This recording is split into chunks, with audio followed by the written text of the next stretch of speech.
Abigail. This video is presented by Clips Alike. Movie की शुरुआत में हम एबिगेल को देखते हैं जो कि बैले डांस कर रही थी। जब एबिगेल अपनी कार में बैठ के अपने घर जाती है तब कुछ लोग एबिगेल को किडनैप कर लेते हैं। ये लोग एबिगेल को बेहोश करने के लिए इंजेक्शन देते हैं और वैन में एबिगेल को लेकर भाग जाते हैं।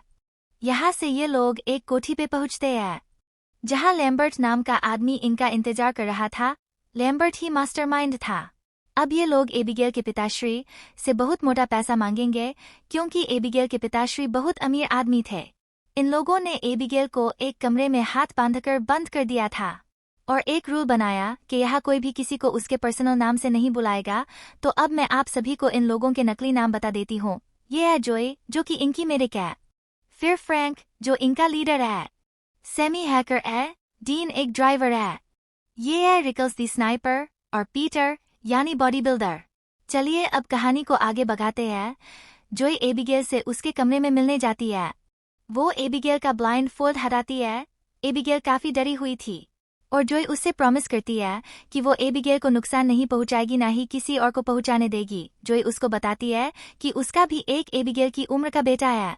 एबिगेल भी बताती है कि उसके पापा अब उसे प्यार नहीं करते और वो थोड़े खतरनाक इंसान है। जब जोई कमरे से बाहर जाने लगती है तो एबिगेल जोई से कहती है कि आज रात कुछ बहुत बुरा होने वाला है। यह बात जोई को अजीब लगती है और जोई फ्रैंक से कहती है कि एबिगेल का बाप कोई खतरनाक आदमी लग रहा है। हमें पता होना चाहिए कि हमने किसकी बेटी को किडनैप किया है। ये सुनकर फ्रैंक एबिगेल के कमरे में जाता है और उसे गन दिखा के पूछता है कि उसके बाप का क्या नाम है। एबिगेल डरते हुए बताती है कि उसके पिता का नाम क्रिस्टोफर लाजार है। यह सुनते ही फ्रैंक के होश उड़ जाते हैं। फ्रैंक फौरन सबको बताता है कि इन्होंने क्रिस्टोफर लाजार की बेटी को किडनैप किया है और लाजार का नाम सुनते सबकी हालत पतली हो जाती है क्योंकि क्रिस्टोफर लाजार क्राइम की दुनिया का सबसे बड़ा नाम है और लोग तो उसे अर्बन लीजेंड की तरह मानते हैं। फ्रैंक बताता है कि एक बार पुलिस ने क्रिस्टोफर के लिए काम करने वाले 3 ऑफिसर्स को अरेस्ट करके होटल में काफी ऊंचे कमरे में रख था। कमरे के अंदर जाने का सिर्फ 2 रास्ते थे। एक दरवाजे पे कई पुलिस वाले निगरानी रख रहे थे और दूसरा खिड़की से जो कि 21वीं मंजिल पे थी, यानी वहां जाना तो नामुमकिन है। रात भर कहीं कोई हलचल नहीं हुई, लेकिन जब सुबह कमरे का दरवाजा खुला तो तीनों ऑफिसर्स इतनी बुरी तरह से काट के मारे गए थे कि उसे बयान नहीं किया जा सकता। सब मानते हैं कि इस तरह की ब्रूटल किलिंग्स के पीछे क्रिस्टोफर का एक खास आदमी वाइडेज है और अब वाइडेज इन्हें मारने आ सकता है।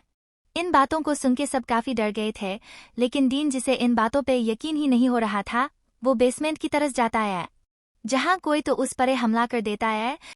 सैमी को डीन की चीख सुनाई देती है और जब सैमी चेक करने जाती है तो उसे डीन का कटा हुआ सर मिलता है।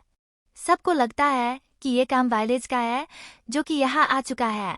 रिकल्स कहता है कि मुझे अब पैसे वैसे नहीं चाहिए, मैं बस यहाँ से भाग रहा हूँ।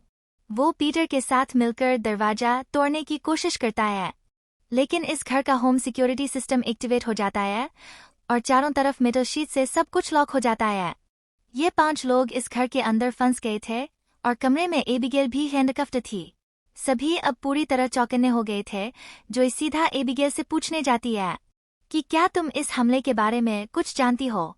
एबिगेल यहाँ बहुत चालाकी से काम लेती है और कहती है कि जब फ्रैंक मेरे कमरे में आया था तो वो कह रहा था वो मेरे पापा का आदमी वाइडेज है और उसने मुझे धमकाया कि यह बात किसी और को मत बताना। यह सुनते जोई को लगता है कि फ्रैंक ही वाइडेज है और वो यह बात रिकल्स को बताती है। इसके कुछ ही देर बाद कोई रिकल्स को मुंह नोचकर मार देता है। अब जोई को एबिगेल की बात पर यकीन हो जाता है और वो सीधा फ्रैंक को कातिल मानकर सबके सामने उस पे बंदूक तान देती है। फ्रैंक कहता है कि वो बच्ची हमें बेवकूफ बना रही है। सब एक दूसरे पर बंदूक तान देते हैं। गुस्से में फ्रैंक पीटर से कहता है कि एबिगेल को पीट के उससे सच निकलवाओ। जोई पीटर को ऐसा करने से रोकती है। सभी एबिगेल के कमरे के पास पहुंच जाते हैं और वो वहां जाकर झगड़ रहे होते हैं और इसी बीच एबिगेल आराम से हैंडकफ से अपना हाथ निकालती है और अगले ही पल एक भयानक वैम्पायर में बदल जाती है। यहाँ हमें पता चलता है कि एबिगेल एक वैम्पायर है और ये लोग उसे गोली मारते हैं, लेकिन एबिगेल के जख्म फौरन ठीक हो जाते हैं और इतने देर में सभी एबिगेल को कमरे में बंद करके अपनी जान बचाकर भागते हैं। इन चारों को रियलाइज हो गया था कि एबिगेल और उसका बाप सब वैम्पायर है और वाइलेज करके कोई आदमी नहीं है, बल्कि ये सारी किलिंग से एबिगेल करती है। अब सवाल बस यह था कि एबिगेल को मारा कैसे जाए। तो एबिगेल को मारने के लिए ये लोग गार्लिक लाते हैं। पीटर के पास एक छोटा क्रॉस था, फिर पूल स्टिक से ये लोग स्टिक्स बनाते हैं। सभी प्रिपेयर्ड होकर एबिगेल को मारने जाते हैं, लेकिन जोई इस हंट में हिस्सा नहीं लेती। जोई का मानना था किसी तरह का डील करके यहाँ से जिंदा बच के भागना चाहिए। जोई के अलावा बाकी सब एबिगेल को मारने जाते हैं और वो एबिगेल को डीन के मुर्दा जिस्म के साथ नाचते हुए पाते हैं। सभी एक साथ एबिगेल पे हमला बोल देते हैं, लेकिन एबिगेल पे क्रॉस और गार्लिक का कोई असर नहीं होता। एबिगेल इन सब पे अकेली भारी पड़ती है और वो पीटर और फ्रैंक को घायल कर देती है। सभी किसी तरह वहां से भाग के अपनी जान बचाते हैं। ये देखकर जोई कहती है कि हमें एबिगेल पे वो बेहोश करने वाला इंजेक्शन यूज करना चाहिए, क्योंकि ये इंजेक्शन उस पे पहले भी काम किया था। बस फिर क्या था, सभी एबिगेल को बेहोश करने पहुंचते हैं, लेकिन फिर वो सब पे भरी पड़ रही थी। पीटर किसी तरह एबिगेल को पकड़ता है और जोई उसे इंजेक्शन देके बेहोश करती है।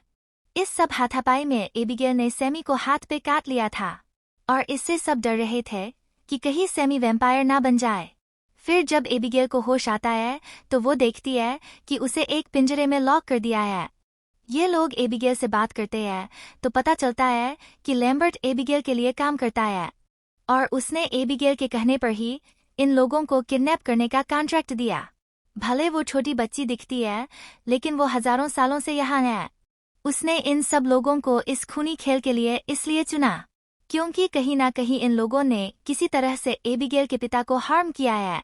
इसलिए एबिगेल अपने पिता का बदला ले रही थी और ये सुन के जोई कहती है कि मुझे पता है कि तुम्हारे वैम्पायर पिता अब तुम्हें प्यार नहीं करते और उनके लिए तुम चाहे जो भी कर लो वो तुम्हें प्यार नहीं करने वाले। इस सब बातचीत के बाद सभी यहाँ से निकलने का रास्ता ढूंढने लगते हैं और फ्रैंक से कहते हैं कि वो एबिगेल पे नजर रखे। एबिगेल यहाँ फ्रैंक से डील कर लेती है कि अगर फ्रैंक ने उसे आजाद कर दिया तो वो फ्रैंक को यहाँ से निकलने का रास्ता बता देगी और वो फ्रैंक को कुछ नहीं करेगी, बस बाकी 3 लोगों को मारेगी। अब फ्रैंक एबिगेल से बाहर निकलने का रास्ता पूछता है, जो कि लाइब्रेरी के एक किताब को मूव करने पे खुलेगा, लेकिन फ्रैंक बदले में एबिगेल को आजाद नहीं करता। एबिगेल अपनी केज को तोड़ के बाहर निकलती है और अब वो फ्रैंक को मारने ही वाली थी, लेकिन इन मौके पे जो एक खिड़की तोड़ती है जिसे सनलाइट आती है और सनलाइट एबिगेल के हाथ पे पड़ती है और उसका हाथ फट जाता है और ये चारों लोग एक हॉल में ऐसी जगह आ जाते हैं जहां सनलाइट आ रही थी। उधर एबिगेल ठीक हो गई थी। अभी तो ये लोग एबिगेल से बच गए थे, लेकिन रात को कैसे बचेंगे? इन्हें घर से बाहर निकलने का रास्ता नहीं मिल रहा था और ऐसे में ये लोग 2-2 के ग्रुप में रास्ता ढूंढने लगते हैं। यहाँ सैमी और पीटर साथ थे और हम देख पाते हैं कि एबिगेल सैमी के माइंड को दूर से ही कंट्रोल कर लेती है। सैमी वैम्पायर में तब्दील हो जाती है और सबसे पहले पीटर को मारती है।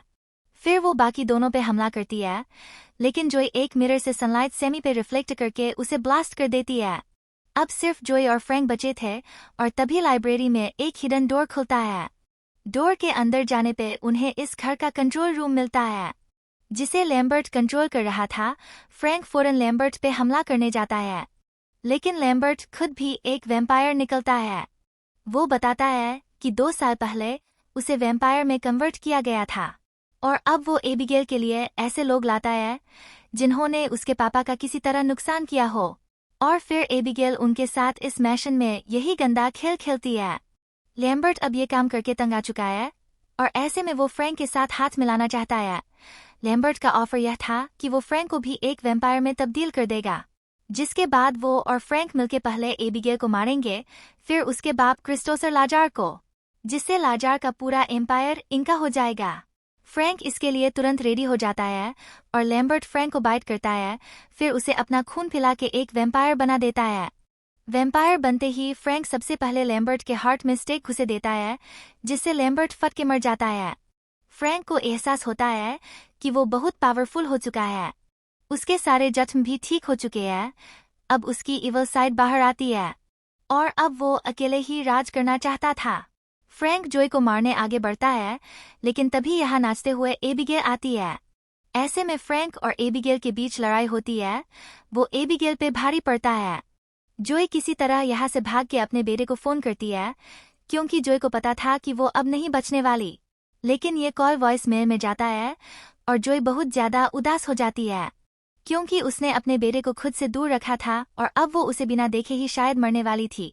तभी फ्रैंक जोय पर हमला कर देता है और उसे बुरी तरह पीटता है। तभी एबिगेल वापस आती है और वो दोनों हाथ मिलाते हैं ताकि वो मिलके फ्रैंक को हरा पाएं। फ्रैंक एबिगेल को काट के उसको मारने की कोशिश करता है, साथ ही वो जोय को भी काट लेता है, जिससे वो भी वैम्पायर बन जाती है। अब क्योंकि जोय फ्रैंक द्वारा वैम्पायर बनाई गई थी, फ्रैंक उसे कंट्रोल कर पाता है और वो जोय से एबिगेल को मारने के लिए कहता है, तो जोय फ्रैंक की बात मानती है। लेकिन वो एकदम से स्टेक फ्रैंक के दिल में घुसाने की कोशिश करती है। फ्रैंक इस हमले से बच जाता है, लेकिन वो समझ नहीं पाता कि जोय उसके कंट्रोल में क्यों नहीं है। एबिगेल और जोय मिलकर फ्रैंक पे हमला करते हैं और वो फ्रैंक के दिल में स्टेक मार देते हैं। इससे फ्रैंक भी फट के मारा जाता है। अब एबिगेल जोय से कहती है कि अब तुम आजाद हो। एबिगेल यह भी कहती है कि क्योंकि फ्रैंक मर गया और उसने जोय को वैम्पायर बनाया था, जोय अब शायद वैम्पायर नहीं रहेगी। मतलब जोय के अंदर वैम्पायर वाला वायरस नहीं रहेगा, अब वो नॉर्मल ह्यूमन भी बन गई है। जोय फौरन यहाँ से निकलने लगती है कि तभी एबिगेल के पिता श्री क्रिस्टोसर लाजार वह आ जाते हैं। क्रिस्टोसर जोय को मारना चाहता था, लेकिन एबिगेल अपने पिता को उसे मरने से रोकती है और कहती है कि जोय ने मेरी जान बचाई है और उसे जीने का हक है, तो आप इसे नहीं मार सकते। क्रिस्टोसर लाजार एबिगेल की बात मान जाता है और वो जोय का साथ चूमकर कहता है कि जल्दी यहाँ से चली जाओ, इससे पहले कि मेरा डिनर टाइम हो जाए। जोय फौरन इस कोठी से निकलती है और वो वैन में बैठ के यहाँ से भागती है। यहीं पे मूवी खत्म हो जाती है। तो ये थी कहानी मूवी एबिगेल की। आपको कैसी लगी कमेंट में जरूर बताएं। वीडियो अच्छी लगी हो तो इसे लाइक और शेयर जरूर कीजिए और चैनल को सब्सक्राइब भी जरूर कीजिएगा।